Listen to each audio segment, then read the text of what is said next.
दोस्तों, हमारे YouTube channel पर एक बार फिर आपका स्वागत है। जैसा कि आप जानते हैं, एमपीटेड वर्ग 2 परीक्षा का विज्ञापन आपका जारी हो चुका है, जिसमें आपकी कुछ वर्ग 3 की भी पोस्टें हैं। तो इसमें आरक्षण को लेकर एक बड़ा बदलाव किया गया है।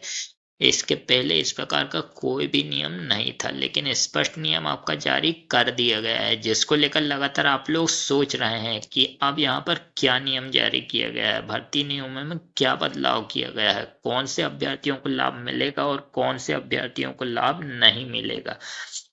तो इन सब के बारे में एक एक करके आगे हम बात करेंगे। आपका जो वर्ग 2 और वर्ग 3 चयन परीक्षा के लिए विज्ञापन जारी किया गया है, इसमें चयन परीक्षा के लिए भी आपके क्वालिफिकेशन मार्क्स रखे गए हैं। कैटेगरी वाले अभ्यर्थियों के लिए कम से कम 40% मार्क्स तथा अन्य अभ्यर्थियों के लिए कम से कम 50% मार्क्स लाना अनिवार्य होगा, तभी ये लोग क्वालिफाइड चयन परीक्षा में माने जाएंगे। पात्रता परीक्षा का क्वालिफिकेशन मार्क्स आपका अलग है।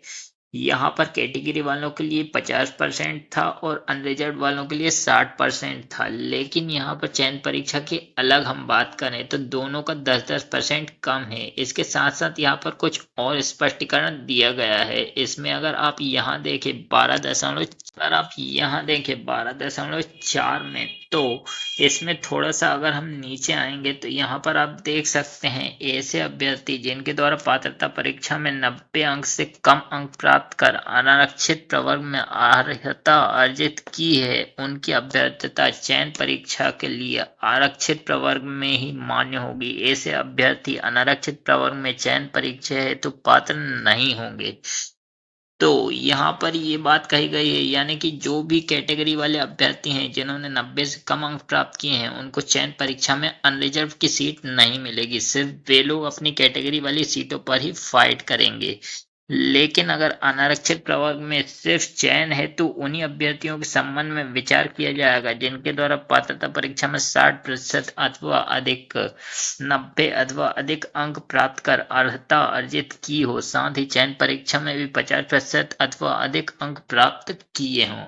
तो पात्रता परीक्षा में जिन भी अभ्यर्थियों ने 90 से ज्यादा अंक प्राप्त किए हैं और चयन परीक्षा में जो 50% से ज्यादा अंक प्राप्त करेंगे, सिर्फ इनको ही अनरिजर्व सीटों पर विचार किया जाएगा, यानी कि इनको ही अनरिजर्व सीटें दी जाएंगी। इसके अलावा जिनका जनरल का कट ऑफ क्वालिफाई नहीं होगा, उनको अनरिजर्व सीटें नहीं दी जाएंगी, सिर्फ कैटेगरी वाली सीटें ही मिलेंगी। तो यहाँ पर आरक्षण को लेकर एक नया नियम आपका लागू किया गया है।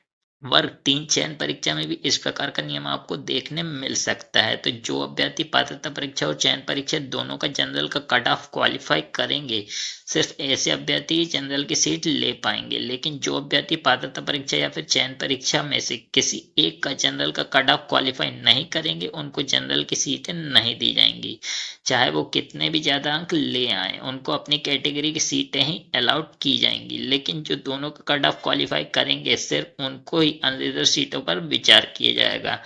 इसका मतलब ये नहीं है कि उनको अनरिजर्व की सीटें पर विचार Oh my god. किया जाएगा तो उनको अपनी कैटेगरी वाली सीटें नहीं मिलेंगी। उनको कैटेगरी वाली सीटें भी मिलेंगी और अनरिजर्व की सीटों पर भी सिर्फ उन्हीं का चयन किया जाएगा जिन्होंने पात्रता परीक्षा और चयन परीक्षा दोनों का कट ऑफ जनरल कैटेगरी से क्वालिफाई किया होगा। तो उम्मीद करते हैं यहाँ पर आपको सारी चीजें क्लियर हो चुकी हैं कि कौन से अभ्यर्थियों को जनरल की सीटें दी जाएंगी और कौन से अभ्यर्थियों को नहीं दी जाएंगी, जिसको लेकर लगातार आप लोग सोच रहे थे। कुछ अभ्यर्थी ये सोच रहे थे कि जिनको जनरल की सीटें दी जाएंगी या फिर जिन पर विचार किया जाएगा, क्या उनको कैटेगरी वाली सीटें मिलेंगी या फिर नहीं मिलेंगी। तो कैटेगरी वाली सीटें तो सभी के लिए हैं जो उस कैटेगरी से बिलोंग करते हैं, लेकिन जनरल की सीटें सिर्फ ऐसे ही अभ्यर्थियों को मिलेंगी जो दोनों जनरल का कट ऑफ क्वालिफाई करेंगे। तो उम्मीद करते हैं यहाँ पर सारी चीजें आपको क्लियर हो चुकी हैं। इसके अलावा अगर आपका कोई भी डाउट है तो आप कमेंट जरूर करें। तो चलिए, अगर आप ऐसी जानकारी चाहते हैं तो हमारे चैनल के साथ जुड़ सकते हैं,